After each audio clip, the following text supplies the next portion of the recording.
Alright, this is going to be Polygamma's first video, and today we're just going to solve Dirichlet integral, specifically the sine version, but we're going to use this identity using the Laplace transform and its inverse. Right, so I'm going to let f of x, this part, be sine of x, and I'm going to let g of x be 1 over x. Alright, so let's just evaluate it by one. So that means, well, first of all, this the easier one, which is that the inverse Laplace of 1 over x or g of x is just going to be equal to 1. That could be solved using a formula from Laplace. And we're just going to derive the Laplace transform for sine. So Laplace of sine of x, I'm just going to use x instead of t. So by definition, it's just the integral from 0 to infinity of e to the negative st times sine, well, not t, sorry, x, since I use x for this, sine dx. So let's just use integration by parts, specifically the tabular method. So just set our table, di plus minus plus 3 should be enough. So let's just use sine to be the one using derivative. So derivative of sine is just cosine. Derivative of cosine is negative sine. Okay.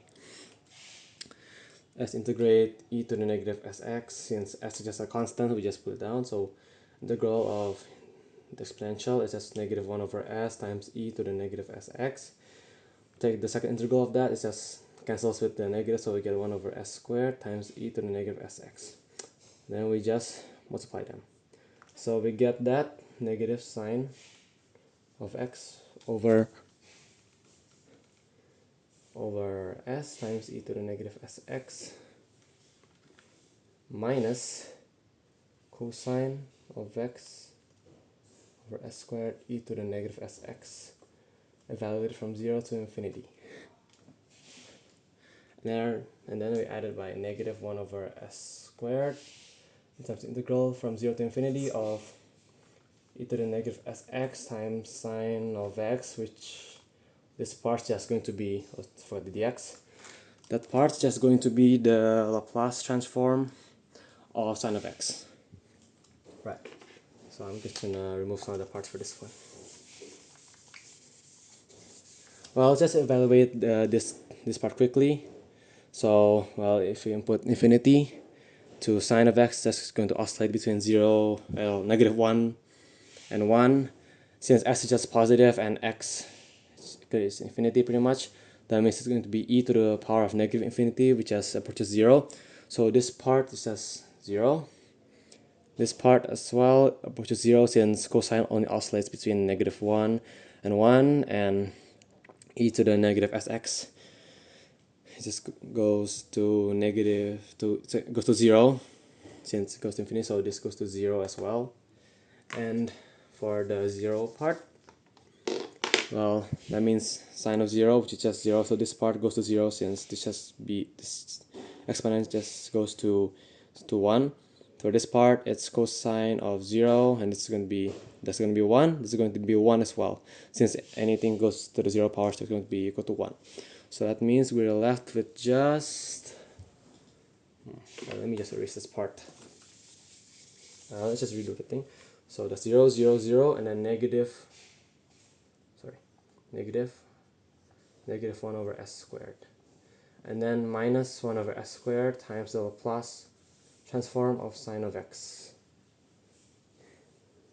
Okay, move it to the other side. That means we get that just so 1 plus 1 over s squared, sorry for this, times the Laplace transform of sine of x is equal to, well, cancel with the negative, so we get 1 over s squared.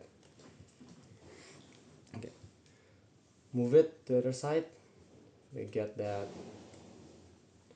well, let's see. Well, maybe let's just combine fractions. So s squared plus 1 over s squared is equal to s squared. And then we move it to the other side. So Laplace of sine of x is equal to 1 over s squared times, s squared over 1 plus s squared. So these two cancel out. We get that 1 over 1 plus s squared. Alright, so this is what we need.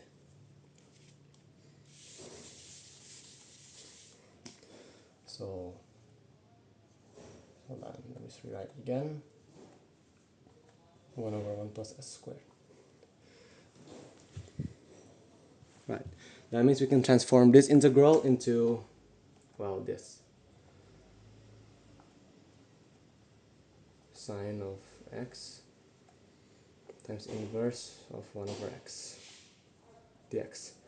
So that means it's equal to an integral from 0 to infinity of 1 over 1 plus x squared. I'll just replace the s with an x, so for the 2, times 1, since, well, this just evaluates to 1 dx. And the integral from this integral of 1 over 1 plus x squared, it's just the arctangent function, so arctan of x, or the inverse tangent from 0 to infinity. Inverse tangent of infinity is just equal to pi over 2, and then minus arctan of 0, which is just 0, so our answer is just pi over 2. There. Thank you for watching, and I'll see you later.